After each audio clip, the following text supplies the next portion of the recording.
এই বেলাল ভাই, ভাই এই যে এখানে যে টুয়া লাগাইতেছেন না, জি আমরা টুয়াটা মোটামুটি সোজা দেখতেছি, একটু সরেন তো, টুয়াটা মোটামুটি সোজা দেখতেছি, হ্যাঁ কিন্তু দেখলাম এখানে মানে সামান্য পরিমাণ আছে মশলা, মাঝখান দিয়ে একটু বেশি, এটা থাকার কারণটা কি?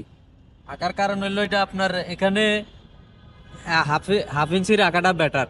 হাফ ইঞ্চি জিনিসটা থাকলে আপনার আগা মাথা যদি হাফ ইঞ্চি বা 1 ইঞ্চি রাখি হ্যাঁ হ্যাঁ। আপনার কাজটা সুতা সুতা হবে। আর যদি আগা মাথা বাজা দিতে যাই হুম, তাহলে আমার কাজটা সুতা সুতা হবে মানে না। মাঝখানে যে কোনো জায়গায় বাইজা পড়ে নাকি? মাঝখানে এটা আপ ডাউন হবে, কাজটা সুন্দর হবে না। আচ্ছা, তাহলে মানে কাজটা সুন্দর হতেছে না সুন্দর যদি হইতেছে বাজে না, দিই। বাজিয়ে দিই। আচ্ছা, তাহলে সেই জন্যই কি আমরা একটু ফ্রি রাখেন, তাই তো? ফ্রি রাখি বা হাফ ইঞ্চি বা 1 ইঞ্চি এরকম ফ্রি রাখলে কাজটা সুন্দর হয়, আচ্ছা, মানে একদম এইরকম সুতা সুতা আছে, সুতা তাই তো? সুতা আসে।